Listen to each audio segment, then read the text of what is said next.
Okay, so yesterday you guys listened to scene one, act one, scene one of Romeo and Juliet. And we got a better sense of the feud and kind of what insane problems it causes for the town. And then you also got to meet Romeo and see how overly dramatic he is. And that does not end there. He continues to be dramatic for the rest of the play. Now we are going to go ahead and read Act 1, Scene 2. So open up your textbooks to page 190. So we got to see Romeo, and now we're going to flip over to the Capulet side of things. We're actually not going to get to meet Juliet yet. Hold on, I gotta sneeze. Okay, it went away. Sorry. Just like real life. Okay. So scene 2, we're on a street near the Capulet house. Now these first few scenes, we're just trying to gain an understanding of what the play is about. We're trying to really break down the language so that we can maybe understand and get better at reading it as we go. So for scene 2, okay, we're near the Capulet house. Lord Capulet and Paris, who is a kinsman or like a cousin of the prince, are talking, and there's a servant there. Okay, so Capulet says, "But Montague is bound as well as I in penalty alike, and 'tis not hard, I think, for men so old as we to keep the peace." So he's like, we're old, so it shouldn't be hard to not fight anymore. And Paris says, "Of honorable reckoning are you both, and pity 'tis you lived at odds so long." So it's a bummer that your families have been fighting so long. But then he says, "But now, my lord, what say you to my suit?" So Paris is after something. Capulet says, "But saying o'er what I have said before, my child is yet a stranger in the world." So, before you move on to the next page, what do you think Paris wants? I mentioned it on Wednesday. If you don't remember, Paris actually would like to marry Juliet. But Capulet says she's a stranger to the world, which means she's young. He says right here, "She hath not seen the change of 14 years." So that's where we ascertain that she's 13 years old. Juliet is 13. And then Capulet says, "Let 2 more summers wither in their prime, ere we may think her ripe to be a bride." So in 2 years, we'll talk about it again. But Paris says, "Younger than she are happy mothers made." So girls younger than her are what? Mothers. So he's like, she's plenty old to be married. And then Capulet's like, "And too soon marred are those so early made." Now marred means like damaged or destroyed. So he's like, girls who marry and have babies that younger, they're just changed, and it's just not good. So then Capulet says, "The earth has swallowed all my hopes, but she's all I have. She's the light of my life. She is the hopeful lady of my earth. But woo her, gentle Paris, get her heart. My will to her consent is but a part." So if you woo her, if you make her fall in love with you, that's kind of a different story. "And she agree within her scope of choice lies my consent and fair according voice." Choice. He's giving her a choice. "This night I hold an old accustomed feast." So Capulet's throwing a party, "whereto I have invited many a guest, such as I love, and you among the store." So you're invited too. "One more most welcome makes my number more. At my poor house look to behold this night earth-treading stars that make dark heaven light. Such comfort as do lusty young men feel when wear apparelled April on the heel of flimping winter treads, even such delight among fresh female buds shall you this night inherit at my house. Here all see, and like her most whose merit most shall be, which on more view of many, mine being one, may stand in number, though in reckoning none." So that whole part right there, we're talking about lines about 29, that's not it, 29 right here to 33. Now this part is over here, it explains it. It says, "Tonight at the party," Capulet says, "there are going to be a lot of pretty girls there, including Juliet."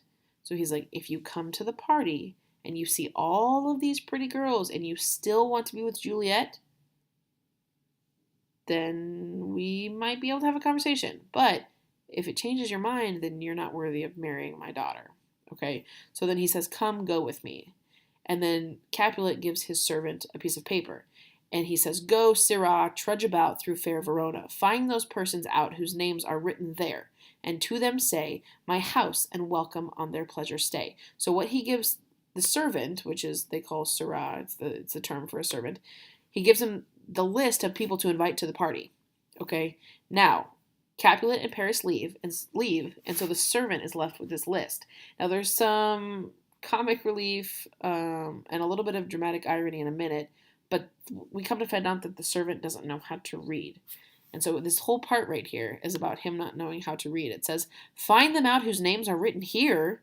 It is written that the shoemaker should meddle with his yard, and the sailor or the tailor with his last, the fisher with his pencil, and the painter with his net." So he's like, asking me to read this list is like asking a fisherman to use a pencil or a painter to use a net.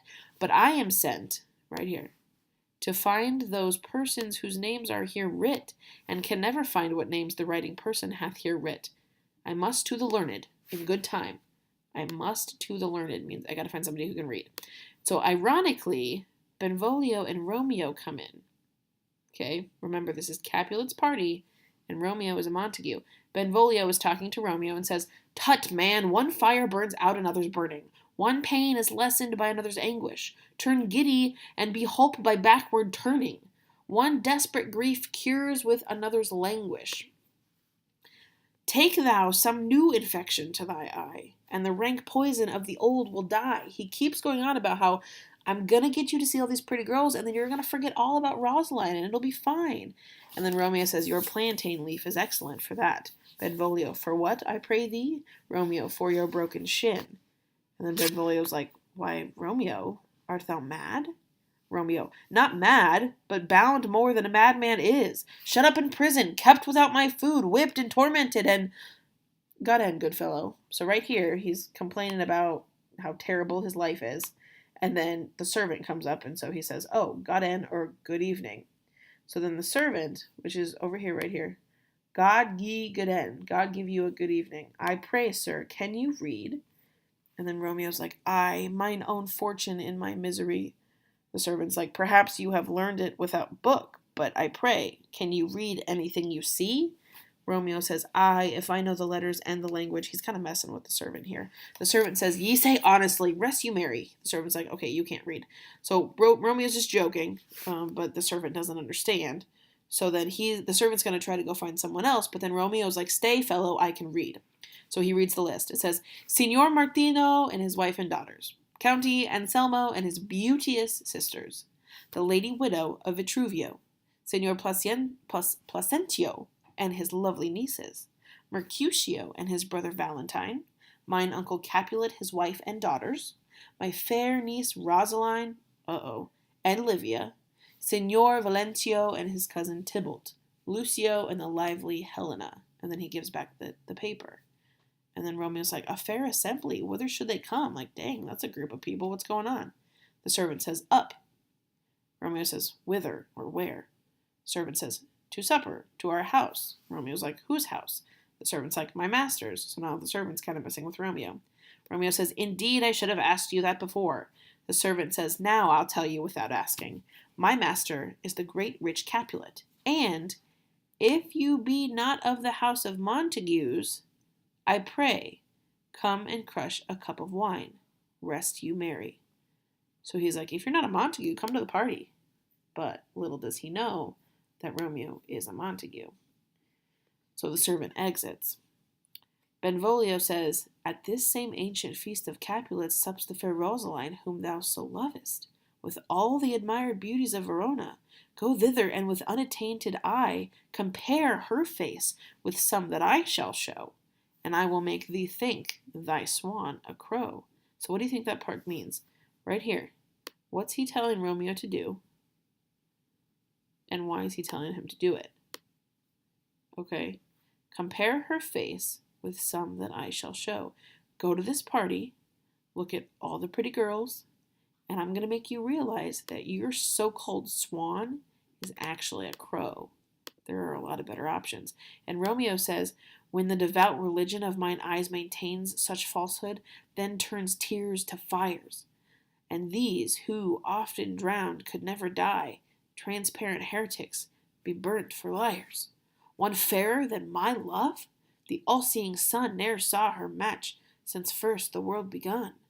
So he's like, Rosaline is the most beautiful girl in the world. The love for her I have for her is like a religion. He says, if I think someone else is beautiful, more beautiful than she, let my tears be turned to fire and my eyes be burned out of my brain. Okay? Very, very dramatic. Benvolio says, Tut, you saw her fair, none else being by, herself poised with herself in either eye. But in that crystal scales let there be weighed your lady's love against some other maid, that I will show you, shining at this feast, and she shall scant show well that now shows best. You've seen Rosaline alone, but we're going to compare her to other women. Romeo says, I'll go along, no such sight to be shown, but to rejoice in splendor of mine own. So the only reason Romeo is going to go to the party is so he can see Rosaline. And then Romeo and Benvolio exit. Okay, now there's two parts to this scene. The first part is between Lord Capulet and Paris, and I want you to make sure that you understand the important part of that interaction. Then the second part is between Benvolio and Romeo. So, in your on your summary sheet, you need to go to Act 1, Scene 2, and in that box, summarize all of Scene 2. Remember, there's two separate parts. There's the part with Capulet and Paris, and there's the part with Romeo and Benvolio. I want you to pull out the most important information from that scene and write it in that box.